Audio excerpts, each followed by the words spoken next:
Students, last class में हम लोगों ने क्लास 8 सोशल साइंस ज्योग्राफी का चैप्टर 4 स्टार्ट किया था, मिनरल रिसोर्सेज। आज हम लोग इसी चैप्टर को आगे पढ़ते हैं। कल हमने इसमें ये पढ़ लिया था कि मिनरल रिसोर्सेज क्या होते हैं और किस तरीके के मिनरल रिसोर्सेज होते हैं, ये हम लोग पढ़ चुके थे। इसमें हमने मेटेलिक नॉन मेटेलिक के बारे में पढ़ा था। आज हम लोग पढ़ेंगे डिस्ट्रीब्यूशन ऑफ द मिनरल, यानी कि हम लोग देखेंगे कि जो मिनरल हैं वो किस तरीके से डिस्ट्रीब्यूटेड है पूरे वर्ल्ड के अंदर।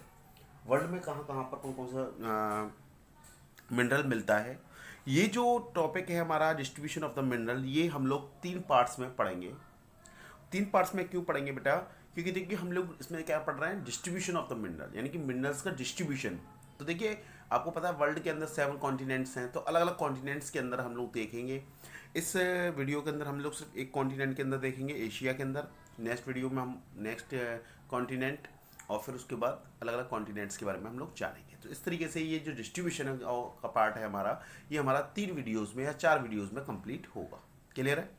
तो हम लोग स्टार्टिंग करते हैं distribution of the mineral part first. Clear है? तो देखिएगा, minerals occurs in a different types of rocks. पहली पॉइंट हमारा वो ये है कि मिनरल्स जो हमें मिलते हैं वो अलग अलग तरीके के रॉक्स में मिलते हैं, यानी कि अलग अलग मिनरल्स, अलग अलग फॉर्म्स के मिनरल्स अलग अलग तरीके के रॉक्स में मिलते हैं। यानी कि हमारे जो रॉक्स होते हैं उन रॉक्स में ये मिनरल्स मिलते हैं, और अलग प्रकार के रॉक्सों में आपको पता है अलग प्रकार की सॉइल्स होती हैं, बहुत प्रकार की, और बहुत प्रकार के रॉक्स होते हैं। तो उन्हीं बहुत प्रकार के रॉक्स या बहुत प्रकार की जो सॉइल्स होती हैं अलग अलग डिफरेंट टाइप्स के मिनरल्स में प्राप्त होते हैं। कौन कौन से रॉक्स मेनली हमारे कौन कौन से रॉक्स होते हैं? तो मेनली हमारे 3 रॉक्स होते हैं, एक इग्नियस रॉक्स, दूसरा मेटामॉर्फिक रॉक्स और तीसरा सेडिमेंट्री रॉक्स। इनमें अलग अलग प्रकार के मिनरल्स हमें प्राप्त होते हैं।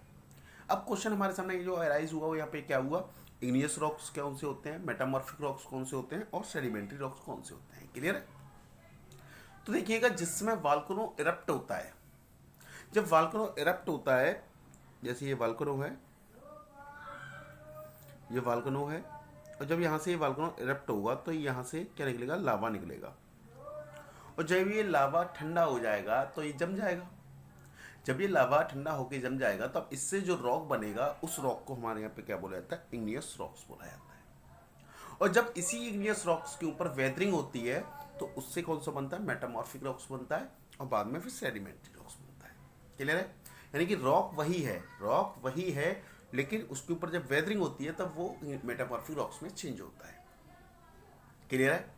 जैसे कि आप फिलहाल में क्या हैं, बच्चे हैं। आगे जाके आप क्या एक यंग एज में आएंगे, और फिर उसके बाद में आप एक कौन बनेंगे, एक सीनियर सिटीजन बनेंगे। थे आप ही, लेकिन अलग अलग एजेस में आपका नाम चेंज हो गया। सेम एज अ वे, अगर एक रॉक है, जब वो रॉक तभी लावा से निकल के तभी ठंडा होकर बनता है, तब उसको इग्नियस रॉक बोला जाता है। जब उसके ऊपर वेदरिंग होती है, टेम्परेचर बढ़ता है, वेदरिंग होती है, बारिश होती है उसके ऊपर, तब वो रॉक्स में चेंज हो जाता है, मेटामॉर्फिक रॉक्स में चेंज हो जाता है। क्लियर है?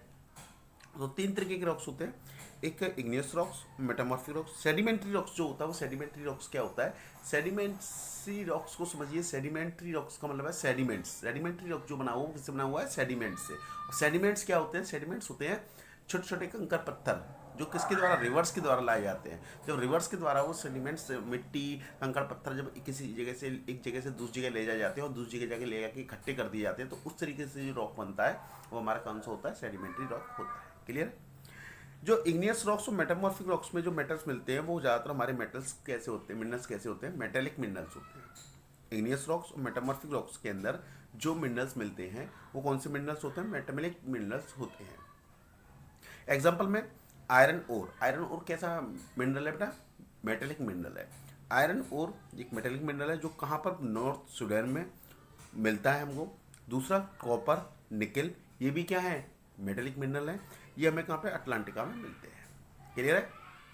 आगे देखते हैं नॉन मेटेलिक मिनरल्स के बारे में। नॉन सेडिमेंट्री रॉक्स के अंदर जो हमें मिनरल्स मिलते हैं वो हमारे नॉन मेटेलिक मिनरल्स होते हैं। Non metallic minerals, plains and young fold mountains, जितने भी हमारे प्लेन्स होते हैं या यंग फोल्ड माउंटेन्स होते हैं। यंग फोल्ड माउंटेन्स होते हैं तो ऐसे माउंटेन्स जो अभी अभी बने हैं। अभी अभी कैसे बने हैं कि रिवर्स के द्वारा जब सेडिमेंट्स लाए गए, उन सेडिमेंट्स को इकट्ठा करता गया, और जब वो इकट्ठे होते चले गए तो उसने इस माउंटेन का रूप ले लिया। तो ये जो यंग फोल्ड, इनको क्या बोलते हैं हम लोग, young fold mountain. Young fold यानी कि जो अभी अभी बने हो माउंटेन्स। क्लियर है? तो जो प्लेन्स होते हैं, जो यंग फोल्ड माउंटेन्स होते हैं, वो सेडिमेंट्री रॉक से बनते हैं, और इन माउंटेन्स के अंदर या इन प्लेन्स के अंदर जो मिनरल्स हमें पाए जाते हैं वो हमारे कौन से होते हैं, नॉन मेटेलिक मिनरल्स होते हैं, जैसे कि लाइमस्टोन। इसका एग्जांपल क्या है, लाइमस्टोन। जैसे कि लाइमस्टोन डिपॉजिट्स कहाँ पर, कास्कस। कास्कस क्या है, एक फ्रांस में जगह है, वहाँ पर ये लाइमस्टोन बहुत अधिक मात्रा में मिलता है, और ये क्या है, प्लेन्स में मिलता है। क्लियर है, यहाँ तक समझ में आ गया। आगे बात करते हैं, mineral fuels such as a coal and petroleum are also found in a sedimentary rocks. जो हमारे मिनरल फ्यूल्स होते हैं like a coal and petroleum, जो कोल और पेट्रोलियम जो हमें प्राप्त होता है, ये कोल और पेट्रोलियम भी हमें कहाँ से मिलता है, सेडिमेंट्री रॉक से ही मिलता है। क्लियर है।